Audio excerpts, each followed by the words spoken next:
From March 19 to 23, 2018, we at the auction house Künker will conduct our spring auctions in Osnabrück. In auction 304, we will be offering the second part of the Geschichtsfreund collection. The collector focused on the evolution of human portraits on coins. This film will tell you how and where everything started. The Achaemenid Empire, the most significant power of the ancient world, at least until Alexander came and demonstrated to his contemporaries that this colossus had feet of clay. But in the 5th century, the Persian great king had a firm grip on his empire. He ruled countless peoples.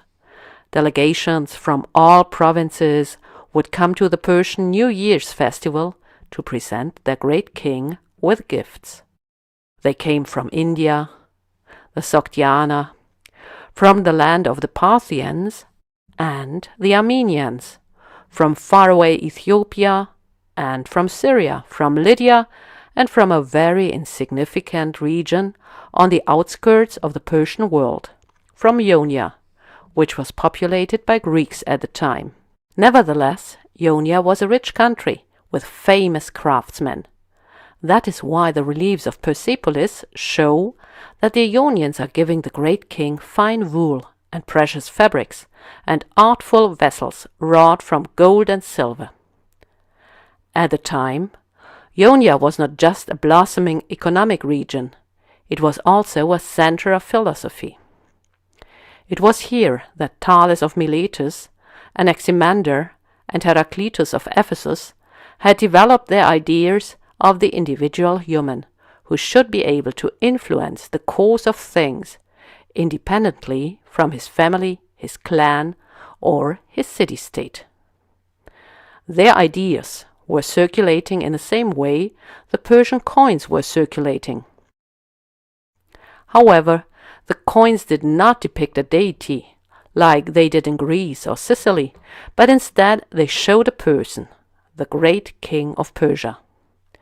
We can see him on his coins with a bow and a lance, wearing the jagged crown. When the coins were too small to depict the ruler's entire body, his head was enough to demonstrate who was responsible for these coins. Naturally, these faces cannot be considered portraits yet. They do not show Darius II or Artaxerxes II. No, they show the great king of Persia. Aside from the official gold and silver coins of the Persian ruler, local coins continued to be minted throughout his territories in Anatolia and northern Greece. One good example for this is the city of Kyzikos. Coins were minted there for about 220 years. Even though Kyzikos was 150 of those 220 years under Persian rule, the coins were not changed. Knidos was also ruled by the Persians for many years, but still continued to produce gorgeous coins with the same image. The Persians did not prevent the subjected cities from keeping up their individual coinage.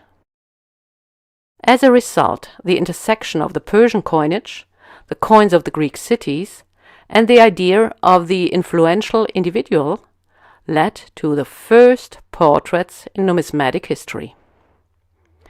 You can see one of the earliest examples here.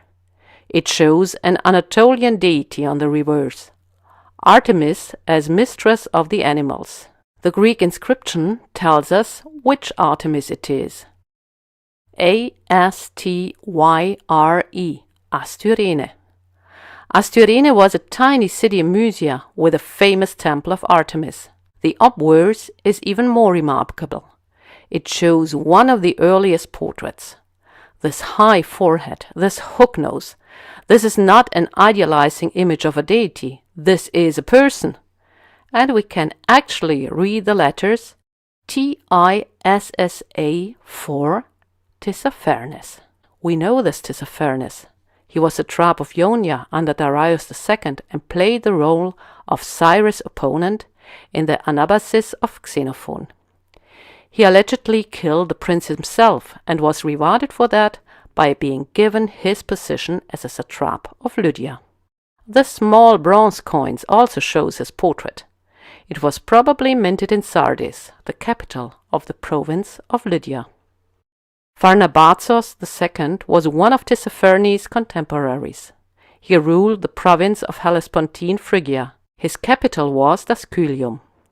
And this is his portrait. Pharnabazos is wearing the typical Persian tiara.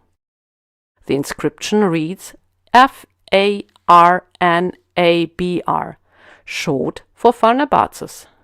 The reverse shows a battleship with a rambow. It is probably a hint at the purpose of these coins. Pharnabazos ruled as field commander in the war against the Spartans and had these tetradrachms minted in order to finance his battle fleet. Incidentally, the tuna fish under the inscription is very interesting for researchers. It is the coat of arms of Kyzikos, and it is an argument in a scholarly debate. A number of researchers state that it proves that this issue is actually a city coin, and that the satraps did not possess the right to mint coins. Here you can see another portrait of Pharnabazos, this time on a coin from Cystene. All three portraits actually have a great resemblance. The custom of putting one's portrait on a coin spread among the satraps. We thus have numerous satrap portraits from the Persian province of Cilicia, with its capital Tarsus. Here is the portrait of Tiribazos, who reigned from 388 to 380. Tiribazos is probably also depicted on this coin. He had been appointed highest field commander by Artaxerxes II after the death of Tissaphernes. In this capacity he had coins minted in Cilicia to pay the army and the fleet he used in the war against King Evagoras of Cyprus. Coins with a portrait of Datames are fairly common sight. He was satrap of Cilicia between 378 and 372 and died during the great satraps' revolt against Artaxerxes II. One of his confederates was Orontas, whose portrait we can see on this coin from Cystene. After the great satraps' revolt, the great king of Persia made Matthias the satrap of Cilicia, and he still directed the province when Alexander the Great conquered the city of Tarsus in 333. Matthias preferred the image of Baal of Tarsus for his coins, even though some numismatists would like to relate his satrap's portrait on the obol of an unknown mint to his person. In any case, Alexander, ruler of Macedonia, put a stop to this development when he conquered the Persian Empire. His tetradrachms show Heracles, his gold statues show Athena. After his death, it would take quite some time until his successors dared to put their portraits on the obverses of their coins. We at the auction house Künker are happy to invite you to our Spring Auctions 2018. Please do not hesitate to contact us if you have any further questions.